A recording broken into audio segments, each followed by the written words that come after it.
আমার জিকিরকে নিয়ে। মুর্শিদ আমার হুজুরের সাকি মহিমা জাহানে মহল্লার মহল্লা বানাইয়া ধীরে ধীরে টানে হে ওই হিন হে ওই হিন হে ওই হিন হে ওই হিন হে ওই হিন হে ওই হিন হে ওই হিন হে ওই হিন হে ওই হিন হে। তাহিরি সাহেব এবং আমি একটা মাহফিলে জিকির করেছিলাম। এই জিকিরকে তামাশা বানিয়ে এটার ভিতরে বিভিন্ন ধরনের হা হা হু হু বানাইয়া কয় আমি বলে জিকির করছি হিম হে জিকির, হ্যাঁ হিমকে জিকির বলে করছি। আপনারা বলেন তো হিম হে হিমকে কোনো জিকির আছে? আস্তাগফিরুল্লাহ আস্তাগফিরুল্লাহ। যারা আল্লাহর জিকিরকে বিকৃত করে করে আল্লাহ অবশ্যই তাদের বিচার করবেন। আমার দিয়ানে খেয়ালে কখনো এইরকম বিশ্রী আচরণ ছিল না যে আমি আল্লাহ পাকের জিকিরের শানে বিয়াদবি করব, এই উদ্দেশ্যে এই খাসিয়তে জিকির করি নাই। আমি জিকির করেছি আল্লাহু আল্লাহ আল্লাহু আল্লাহ। এটার মাঝে দেখা যায় কোন থেকে আমার কণ্ঠের সাথে মিলাইয়া এটার মাঝে হিমকে হামকে এগুলা ঢুকাইয়া দেখা যায় এই জিকিরের মাঝে এমন একটা মানে তামাশা বের করছে। অনেক ভাইয়ার আমার লজ্জা লাগে।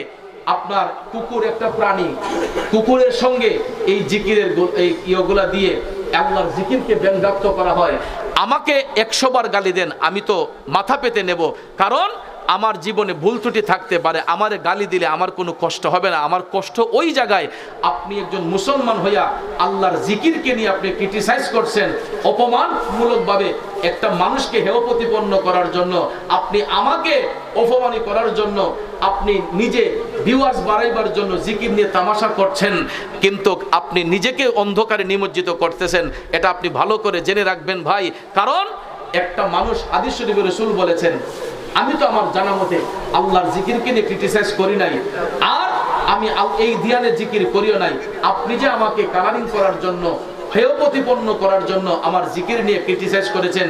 অনেক মানুষ বিশ্রী বিশ্রী কমেন্ট করে আমার মা বাপ তুলে আমাকে গালি দিচ্ছে, এটাও আমি কষ্ট নাই, কারণ এরা অবুঝ। কারণ রাসূল বলেছেন হাদিস শরীফে, এমন একটা জামান আসবে মানুষ শিক্ষা অর্জন করবে কিন্তু তাদের আচরণ হবে মূর্খদের মতো। এরা না যাই না গীবত করবে, এরা মানুষকে না যাই না মানুষের উপর ধারণা না রেখে আলগা থেকে গীবত করবে। এই জন্য রাসূল বলেছেন আল গীবাতু আশাদ্দু মিনাজ জিনা, গীবত করা হইছে জিনার চেয়ে নিকৃষ্ট কাজ। কোনো মানুষ সম্পর্কে মন্তব্য করার আগে তার সম্পর্কে বিস্তারিত জানতে হয়। আপনি আমার 3 মিনিট 4 মিনিটের জিকিরকে ক্রপ করে এটার মধ্যে আলগা জিকির ঢুকাইয়া এডিট করে আমাকে ভণ্ড বানাইবার জন্য উপচে পড়ে লেগে আছেন। আমি যে এই যে 1.5 ঘন্টা 2 ঘন্টা আলোচনা করলাম, আমার ওয়াজগুলা ভাইরাল হয় না কেন? আমার আলোচনাগুলো আপনারা সমাজে দেন না কেন? আপনি 3 মিনিট 4 মিনিটের জিকিরকে এটার ভিতরে হিমকে হামকে ঢুকাইয়া আমারে বলছে আমি বলে বন্ডামি করি, আমি বলে ওই ইসলামকে বিকৃত করে ফেলছি, আমরা নাকি ইসলামকে কলঙ্কিত করে ফেলছি। বলুন, আপনারা বলুন, এই নবীনগরে আমার পুরাটা যৌবন আমি কাটাইতেছি। আমার ওয়াজের বয়স থেকে আমি নবীনগরের এমন কোনো এলাকা নাই যে এলাকায় নবীর প্রেমিকরা আছে। প্রত্যেকটা এলাকায় আমি গিয়েছি, ওয়াজ মাহফিল করেছি। বলুন তো আজ পর্যন্ত কখনো দেখেছেন আমি জিকিরের শানে কখনো বিয়াদবি করেছি? না। জিকির নিয়ে কখনো ঠাট্টা মশকরা করেছি?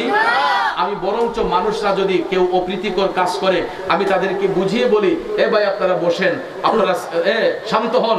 কারণ আল্লাহর জিকির করতে হয় আদবের সহিত, আদবের সহিত জিকির করতে হয়। কিন্তু আমার দুঃখ লাগে ওই জায়গায় আমার জিকিরগুলাকে ক্রপ করে এগুলাকে এডিটিং এর মাধ্যমে বিকৃত করে এগুলার ভিতরে ডিজে গান ঢুকাইয়া অনেক ধরনের নাচানাচি কইরা। এরা তো মুসলমানের সন্তান, আমার লজ্জা হয়।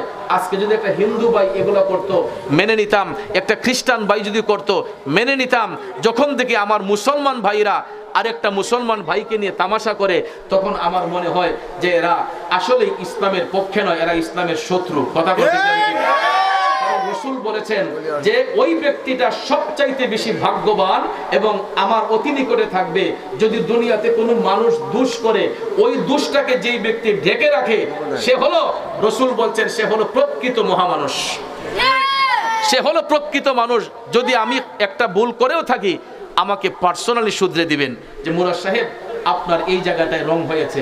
আমাকে অনেকে টেলিফোন দিয়েছেন, অনেক ভদ্রলোক আমাকে টেলিফোন দিয়েছে, হুজুর এটা কি আমরা দেখতে পাইলাম। তখন আমি যখন তাদেরকে এই জিনিসটা বুঝিয়ে বলছি তারা বিবেকবান মানুষ, তারা বলছে না হুজুর সত্যি আপনার আলোচনার মধ্যে আমরা কখনো এরকম কোনো খুঁজে পাই নাই।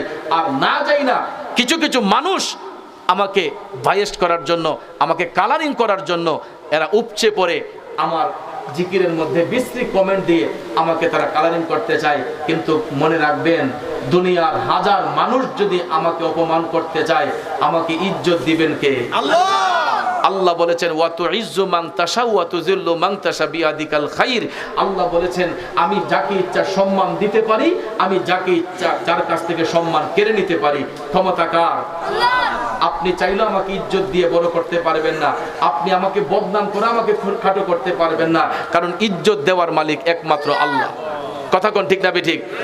আল্লাহ যেন আমার ভাইদেরকে সহি বুঝদান করে জিকির নিয়ে কোনো তামাশা করবেন না, কারণ আলা বিযিকরিল্লাহি তাতমাইন্নুল কুলব, যেই কলবের মধ্যে আল্লাহর জিকির থাকে এই কলবটাকে আমার আল্লাহ প্রসারিত করে দেয়, নূরান্বিত করে দেয়। এই জন্য ভাইয়ের আমার, ইবাদতের মধ্যে জিকির একটা উত্তম ইবাদত। কথা কোন ঠিক না ঠিক? তো জিকিরের আবার প্রকার আছে। জিকির সাধারণত দুই প্রকার, একটা জিকিরে জালি, জিকিরে খাফি। জিকিরে জালি এটা প্রকাশ্য জিকির, জিকিরে খাফি গোপনে জিকির। যারা তাহাজ্জুদ গুজার এরা দেখবেন জিকিরে খাফি গোপনে আল্লাহর জিকির করে, তারা মৌলাকে তাল্লাশ করে। আর জিকিরে জালি যেটা এখন আমরা সম্মিলিতভাবে করব, ওপেনলি জুড়ে সুরে করা হয়, এটাকে বলা হয় জিকিরে জালি। জিকিরে জালির মধ্যে আবার অনেক প্রকারভেদ আছে। অনেক তরিকতের শায়েখগণ এক একভাবে জিকিরের তালিম দিয়েছেন। নফিস বাতের জিকির, পাসান পাস জিকির, কালবের জিকির, এরপরে ইসমে জাতের জিকির, এরকম অনেক জিকিরের হাল আছে যেইগুলা শিখতে গেলে আমাদেরকে শিক্ষা অর্জন করতে হবে। না যাই না, না শুই না, কখনো জিকির নিয়ে তামাশা করবেন না, কারণ দুরূদ শরীফ যেমন একটা ফজিলতময় আমল, জিকিরও একটা আফজল ইবাদত, উত্তম আমল। কথা কোন ঠিক না ঠিক? আল্লাহ রাব্বুল আলামিন যেন আমাদের সবার কালবে আল্লাহর জিকির জারি করে দিয়ে কালবের ময়লা যেন দূর করে দেন। আমরা সবাই বলি আমিন। আল্লাহর হস্তে কেউ অশালীন ভাবে জিকির করবেন না। ইসমে জাতের জিকির, আল্লাহ আল্লাহ শব্দ বলে আমরা জিকির করব। আমার এই মাহফিল কমিটির এই যুব সমাজরা, করইবাড়ির যুব সমাজরা, আজকে তাদের রিসিপশনটা আমার কাছে অত্যন্ত ভালো লেগেছে। নবীনগরে সবাই আমাকে নিজের মতোই মনে করে, তারপরও এরাও নিজের মতো মনে করে ৫-৬টা মোটরসাইকেল নিয়ে আমাকে গিয়ে রাস্তাটা আগায় নিয়ে আসছে। আমার খুব ভালো লেগেছে, এটা তাদের প্রেম ভালোবাসা। কথা কোন ঠিক না ঠিক? কারণ আজকে এই মাহফিলটাও তাদের জন্য একটা ঈদ আনন্দ। কথা কোন ঠিক না ঠিক? এই মাহফিলটা তাদের জন্য ঈদ আনন্দ।